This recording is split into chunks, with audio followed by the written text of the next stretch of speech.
दोस्तों नमस्कार। आयुर्वेद की श्रृंखला में हमने इससे पहले आपको मधुर रस, अम्ल रस, लवण रस के बारे में बताया। सबसे ज़्यादा जो खाया जाने वाला रस है वह मधुर रस है, उसके बाद अम्ल रस, फिर लवण रस है। लेकिन आज जिस रस के बारे में हम आपको बताने जा रहे हैं यह अल्प मात्रा में लिया जाता है और अल्प मात्रा में यह बहुत गुणकारी होता है, लेकिन अगर इसकी मात्रा ज़्यादा हो जाए तो यह जान पर भी भारी हो सकता है। और वह रस है तिक्त रस या कड़वा रस। अब नाम से आप समझ रहे होंगे कि कड़वा रस यानी यह स्वभाव का कड़वा होता है। यह स्वाद एक चिकित्सीय वरदान है। यह स्वास्थ्य को बनाए रखने के लिए बहुत जरूरी रस है, लेकिन जैसा मैंने बताया कि इसकी अल्प मात्रा ली जाती है। अधिक मात्रा हो जाने पर इसके बहुत सारे स्वास्थ्य को नुकसान हो सकते हैं। यह हल्के, सूखे और ठंडे स्वभाव का होता है। स्वभाव में कड़वे होने के कारण इनमें कई गुण होते हैं। सामान्यतः यह एंटीबैक्टीरियल के तौर पर जाने जाते हैं।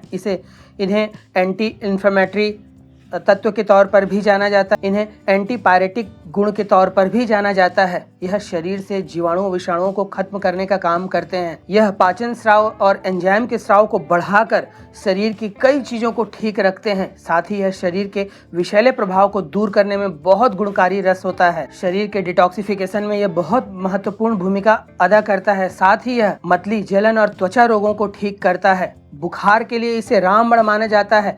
जब भी शरीर में किसी भी विषैले वायरस या जीवाणुओं का आक्रमण हो तो इस रस को बढ़ाने की सलाह दी जाती है। यह रस पित्त और कफ के प्रभाव को कम करता है, अर्थात पित्त बढ़ा हुआ हो या कफ बढ़ा हुआ और उससे कई रोग उत्पन्न हुए हैं तो उन्हें ठीक करने में यह महत्वपूर्ण भूमिका निभाता है। यह मुंह के लिसलिसेपन को दूर करता है और जीभ को जड़ बनाता है। साथ ही यह जीभ में सुन्नता लाता है, जिससे हम कभी स्वाद को नहीं पहचान पाएं।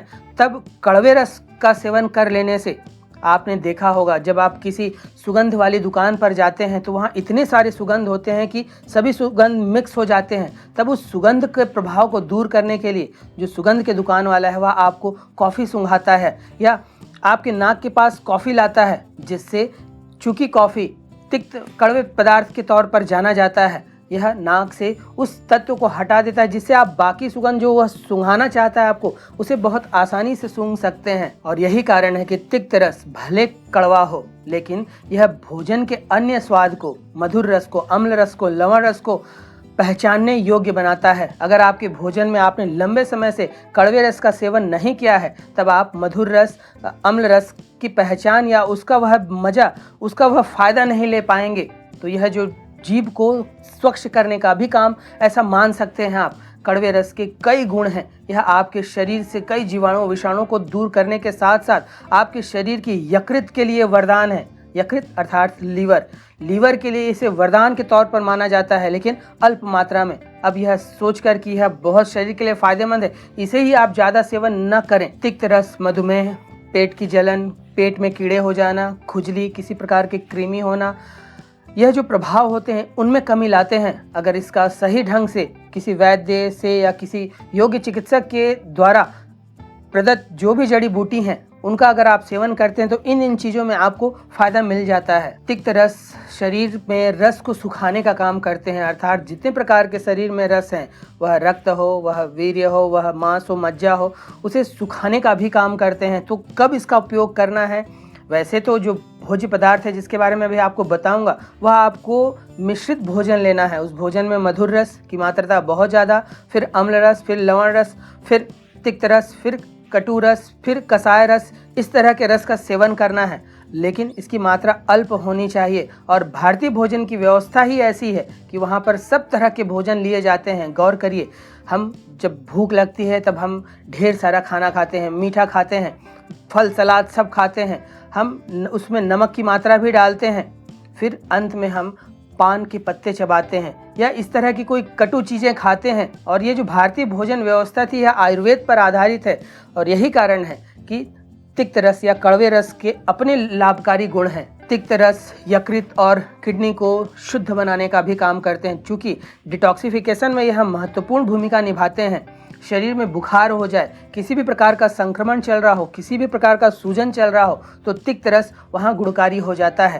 तो ये तमाम फायदे हैं जो आपको तिक्त रस से मिलते हैं, कड़वे रस से मिलते हैं। अब तिक्त रस और कड़वे रस किन भोज्य पदार्थों में पाए जाते हैं? यह अधिकतर मसालों में या जड़ी बूटियों में पाए जाते हैं। हमारे भारतीय भोजन में हल्दी, जीरा, इस तरह के जो मसाले हैं, नीम, करेला, चिरायता, गिलोय, खस, चंदन, यह सब कड़वे पदार्थ पर आते हैं। आपके हरे पत्तेदार सब्जियां, कई ऐसी हरे पत्तेदार सब्जियां होती हैं जो कड़वी होती हैं स्वाद में, यह भी तिक्त की श्रेणी में आता है। अब तिक्त रस किन किन भोज्य पदार्थों में पाया जाता है तो आपने जाना, लेकिन इसके अधिक सेवन से क्या होता है? यह ऐसा स्वाद है, यह ऐसा रस है जिसकी अधिकता शरीर में हो जाए तो बहुत ज़्यादा नुकसान होते हैं। गले का सूखना, शरीर में पानी की कमी होना, वीर्य दोष का उत्पन्न होना, जी मत लाना, उल्टी होना, फेफड़ों से संबंधित बीमारियां, यकृत से संबंधित बीमारियां भी हमको झेलनी पड़ सकती है। अधिक सेवन से उत्तकों का, कोशिकाओं का क्षय होता है जिससे हमको कमजोरी आ सकती है। चक्कर आना, अधिक कड़वे पदार्थ खा लेने पर कई लोगों को चक्कर आने जैसा या वर्टिगो जैसा भी उत्पन्न हो जाता है। चूंकि यह शरीर के रस को या अर्थात पानी को कम करता है तो इनसे संबंधित सभी बीमारियां उत्पन्न होने लगती हैं। यह रक्त विकार ला सकता है, धातु दुर्बलता ला सकता है, यह शरीर में खुजली पैदा कर सकता है, जलन पैदा कर सकता है, शरीर की अम्लता को बढ़ा सकता है। तो यह तिक्त रस अर्थात कड़वा रस जो है गुणकारी तो है, लेकिन अल्प मात्रा में ली जाए। जिस प्रकार की भारतीय भोजन की व्यवस्था है जहाँ पर मधुर रस अर्थात मीठे फल, चावल, घी, इस तरह के भोज्य पदार्थ को ज़्यादा खाया जाता है, फिर उसके बाद मधुर रस को काटने के लिए अम्ल रस रोग प्रतिरोधक क्षमता बढ़ाते हैं। वहीं लवण रस कई सारी कोशिकाओं के तंत्रिका तंत्र की चीज़ को ठीक करते हैं, तो वहीं पर जो कड़वा रस है आपकी रोग प्रतिरोधक क्षमता को बढ़ाता है, आपके शरीर को लड़ने योग्य बनाता है, आपको जीवाणुओं विषाणुओं से दूर रखता है, लेकिन अल्प मात्रा में। अगर इसकी मात्रा ज़्यादा हो जाए, कई लोगों को मैंने देखा है नीम पत्ते ही पत्ते खाते रहते हैं कि मधुमेह ठीक करना है, करेले के रस ही रस पीने लग जाते हैं कि मधुमेह को ठीक करना है। इस प्रकार कड़वे रस का अधिक सेवन किया जाए तो वह आपको नुकसान पहुंचा सकता है।